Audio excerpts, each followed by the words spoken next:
ये जो साइड में पीछे बैठे हुए हैं, क्या सब क्या लड्डू खाने के लिए आए हैं क्या? भारत माता की, भारत माता की, भारत माता की, वंदे वंदे वंदे। महाराणा प्रताप शिक्षा परिषद के संस्थापक सप्ताह समारोह के उद्घाटन कार्यक्रम में मुख्य अतिथि के रूप में उपस्थित केंद्रीय मंत्री, भारत की सेना के पूर्व अध्यक्ष general doctor VK Singh ji, Maharana Pratap Shiksha Parishad के अध्यक्ष पूर्व कुलपति प्रोफेसर उदय प्रताप सिंह जी, गोरखपुर के लोकप्रिय सांसद श्री रविकिशन शुक्ला जी, महापौर डॉक्टर मंगलेश श्रीवास्तव जी, माननीय विधायकगण श्री विपिन सिंह जी, महेंद्रपाल सिंह जी, प्रदीप शुक्ला जी, डॉक्टर धर्मेंद्र सिंह जी, दीनदयाल उपाध्याय गोरखपुर विश्वविद्यालय के कुलपति प्रोफेसर पूनम टंडन जी, महायोगी गोरखनाथ विश्वविद्यालय के कुलपति major general doctor Atul Vajpayee ji, Maharana Pratap Shiksha Parishad के हमारे सभी पदाधिकारी और सदस्यगण, महाराणा प्रताप शिक्षा परिषद के सभी प्रधानाचार्य, शिक्षकगण, अभिभावकगण और प्यारे बच्चों, आज महाराणा प्रताप शिक्षा परिषद का संस्थापक सप्ताह समारोह का कार्यक्रम का उद्घाटन अभी आज के समारोह के मुख्य अतिथि केंद्रीय मंत्री general doctor VK Singh ji के उद्बोधन के साथ प्रारंभ हो रहा है। मैं इस अवसर पर उनका गोरखपुर आगमन, महाराणा प्रताप शिक्षा परिषद के छात्र छात्राओं और शिक्षकों को उनका मार्गदर्शन और आशीर्वाद प्राप्त हुआ है, मैं इस अवसर पर उनका हृदय से स्वागत करता हूं, अभिनंदन करता हूं। भाइयों बहनों, हम सब जानते हैं जनरल वीके सिंह जी भारतीय सेना के अध्यक्ष के साथ साथ केंद्रीय मंत्री के रूप में किस प्रतिबद्धता के साथ कार्य कर रहे हैं, एक किसी से छुपा हुआ नहीं है। एक आर्मी का जनरल जिन्होंने भारतीय सेना को नेतृत्व दिया हो, विपरीत परिस्थितियों में भारत के आन मान और शान की रक्षा करने के लिए सदैव अग्रिम पंक्ति पे खड़े होकर के कार्य किया हो, सेवानिवृत्ति के बाद सार्वजनिक जीवन में प्रवेश करते हुए जनता जनार्दन के विश्वास का प्रतीक भी उसी तरीके से कर सकेंगे, यह अद्भुत, यह स्थिति बहुत कम देखने को मिलती है। कुछ चीजें हैं जो बहुत महत्वपूर्ण होती हैं। जन विश्वास का प्रतीक वही बनता है जिसके आचार और विचार में समन्वय होता है। जो बोलता कुछ और है, करता कुछ और है, वो लंबे समय तक जन विश्वास का प्रतीक नहीं बना रह सकता। जब व्यक्ति की कथनी और करनी में समन्वय हो तो वह जन विश्वास का प्रतीक बनता है। जनता जनार्दन का आशीर्वाद भी उसे प्राप्त होता है और वह बड़ी से बड़ी चुनौती का सामना बड़ी सुगमता के साथ करने में सक्षम होता है। दूसरा, जो आपने एक और चीज देखी होगी, आर्मी बैकग्राउंड हो तो लोग ये मानते हैं कि जीवन में अनुशासन जरूर है, लेकिन आगे खान पान की स्थिति उनकी क्या होगी। General doctor VK Singh ji भारतीय आर्मी के संभवतः पहले जनरल होंगे जो विशुद्ध शाकाहारी हैं, और विशुद्ध शाकाहारी होने के साथ साथ पूरी सात्विकता के साथ सप्ताह में एक दिन का व्रत रखते हैं। आज भी उनका व्रत है। स्वाभाविक रूप से एक नई प्रेरणा तमाम नागरिकों को मिलती है। आज जब महाराणा प्रताप शिक्षा परिषद के संस्थापक सप्ताह समारोह का उद्घाटन कार्यक्रम है, आपने उद्घाटन कार्यक्रम में स्वागत उद्बोधन में शिक्षा परिषद के अध्यक्ष प्रोफेसर यूपी सिंह जी के उद्बोधन से आपने सुना होगा। यह वर्ष महाराणा प्रताप शिक्षा परिषद की स्थापना का 91वां वर्ष है। सन 1932 में महंत दिग्विजयनाथ जी महाराज ने महाराणा प्रताप शिक्षा परिषद की स्थापना की, और 1932 से लेकर के लगातार शिक्षा का, स्वास्थ्य के क्षेत्र में और सेवा के तमाम प्रकल्पों के साथ महाराणा प्रताप शिक्षा परिषद आज पूर्वी उत्तर प्रदेश में शैक्षिक पुनर्जागरण के साथ साथ स्वास्थ्य सेवाओं के प्रचार प्रसार में, सेवा के विभिन्न प्रकल्पों के साथ अपने संस्थापकों की भावनाओं के अनुरूप कार्य करते हुए कार्य कर रही है। निरंतर उन लक्ष्यों को प्राप्त करने के लिए प्रयत्नशील है।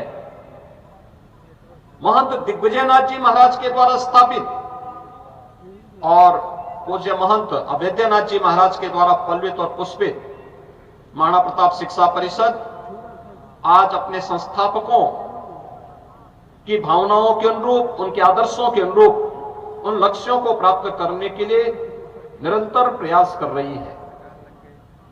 महाराणा प्रताप की जब हम बात करते हैं, देश के शौर्य का, स्वदेश और स्वाभिमान का, स्वावलंबन का एक मुद्दा हम सबके सामने आता है।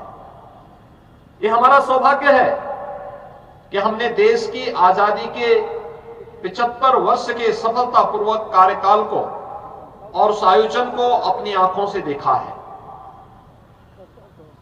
हम आजादी का अमृत महोत्सव, प्रधानमंत्री मोदी जी ने देशवासियों को आजादी के अमृत महोत्सव के मुख्य महोत्सव में एक बात कही थी, और कही थी पंच प्रण की। आखिर हमारे जीवन का लक्ष्य क्या है? लक्ष्य की ओर बढ़ने के लिए अगर हमने राह सही चुनी है, याद रखना हर राह मंजिल तक पहुंचाती है, बस राह चुनने की आवश्यकता है। और वही राह है जो हमें पंच प्रण के साथ जोड़ रही है। जो पंच प्रण है, यही वह राह है जो हमें लक्ष्य तक पहुंचाएगी, एक विकसित भारत के निर्माण के लिए। जब हम महाराणा प्रताप की बात करते हैं, महंत दिग्विजयनाथ जी की बात करते हैं, महंत अभेद्यनाथ जी की बात करते हैं, भारत की ऋषि परंपरा, भारत के उन महापुरुषों की बात करते हैं जिनकी प्रेरणा हमें सदैव आगे बढ़ने के लिए प्रेरित करती है, तो उसके पीछे एक ही ध्येय होता है। इन सभी महापुरुषों का, भारत के संतों, ऋषि मुनियों का एक ही ध्येय था, और वह ध्येय था किड़वंतो विश्वार्यम का। वह ध्येय एक ही था, माता भूमि पुत्रोहम पृथिव्या का। वह ध्येय एक ही था। कार्यकाल एक तय किया है, अगर 142 करोड़ की आबादी एक साथ मिलकर के इस लक्ष्य को प्राप्त करने की दिशा में अग्रसर हो जाए, तो उससे पहले ही भारत दुनिया की सबसे बड़ी ताकत के रूप में स्थापित हो सकता है। 142 करोड़ की आबादी के इस लक्ष्य के साथ हम सबको भी जुड़ना है। महाराणा प्रताप शिक्षा परिषद के एक एक शिक्षक को, एक एक संस्थान को, एक एक अभिभावक को, एक एक छात्र छात्रा को ये पंच प्रण क्या है जो हमें राह दिखाते हैं इस मंजिल तक पहुंचने के लिए। हम सबका ध्येय बनना चाहिए, संकल्प बनना चाहिए विकसित भारत, आत्मनिर्भर भारत। आत्मनिर्भर भारत ही विकसित भारत की राह दिखाएगा। गुलामी के अंशों को हम सर्वथा समाप्त करें, लेकिन अपनी विरासत पर गौरव की अनुभूति भी करें। अपने पूर्वजों की छाती पर गौरव की अनुभूति करें, लोक परंपरा, लोक गाथा, अपने महापुरुषों को, देवी देवताओं को, लोक कथाओं को, उन्हें आगे बढ़ाएं, उनके साथ उनकी मान्यता को हम हर स्तर पर प्रोत्साहित करें। और चौथा कर्तव्य है एकता और एकात्मता का। फूट डालने के प्रयास होंगे, कोई जाति के नाम पर बांटेगा, कोई क्षेत्र के नाम पे बांटेगा, कोई भाषा के नाम पे बांटेगा। ये बांटने वाले तत्व तो वही हैं जो नहीं चाहते कि भारत दुनिया की एक बड़ी ताकत बने। वे बांटने का प्रयास करेंगे, लेकिन हमें जोड़ने का कार्य करना है। जाति के नाम पे नहीं बंटना है, छुआछूत और अस्पृश्यता के नाम पर समाज में विखंडन की खाई को नहीं चौड़े होने देना है। क्षेत्र और भाषा के नाम पर भारत को किसी विभाजन की ओर अग्रसर नहीं होने देना है। हमारा कार्य है 142 करोड़ भारत को एकजुट होने के लिए हम सब भी अपने स्तर पर प्रयास करें। एक और एकात्मता हम सबका लक्ष्य होना चाहिए और अंत में एक नागरिक होने के नाते अपने कर्तव्यों का निर्वहन करना है।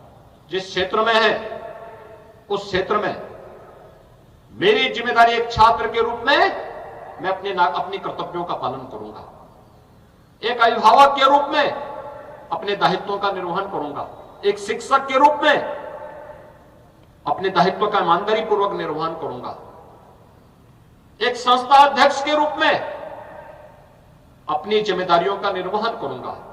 जीवन के किसी भी क्षेत्र में अगर हर व्यक्ति अपनी जिम्मेदारियों का निर्वहन करना प्रारंभ कर देगा, कोई कारण नहीं ये पंचप्रण भारत को विकसित भारत के लक्ष्य को प्राप्त करने की दिशा में अग्रसर करेंगे।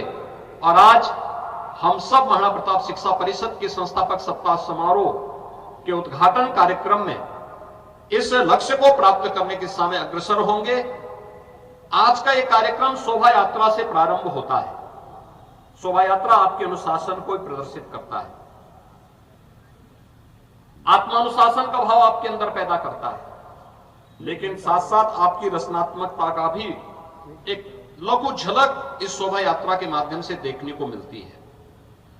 क्या आपने कोई नया थीम दिया है या नहीं दिया है, और फिर कल से लेकर के 9 दिसंबर तक विभिन्न प्रतियोगिताओं का, विभिन्न कार्यक्रमों के माध्यम से एक स्वस्थ प्रतिस्पर्धा को महाराणा प्रताप शिक्षा परिषद यहां पे प्रोत्साहित करती है। और 10 दिसंबर को मुख्य समारोह में प्रतिभाग करने वाले और उसमें प्रथम, द्वितीय और तृतीय स्थान प्राप्त करने वाली टीमों को पुरस्कार वितरण का मुख्य समारोह 10 दिसंबर को यहीं पे संपन्न होगा। आज के इस अवसर पर जब हम लोग महाराणा प्रताप शिक्षा परिषद के उद्घाटन कार्यक्रम में यहां पर एकत्र हुए हैं, मैं इस अवसर पर एक बार फिर से आज के इस समारोह के मुख्य अतिथि केंद्रीय मंत्री जनरल वीके सिंह जी का, अन्य आगत अतिथियों का हृदय से अभिनंदन करता हूं, स्वागत करता हूं। आप सभी को महाराणा प्रताप शिक्षा परिषद के संस्थापक सप्ताह समारोह की बधाई देता हूं।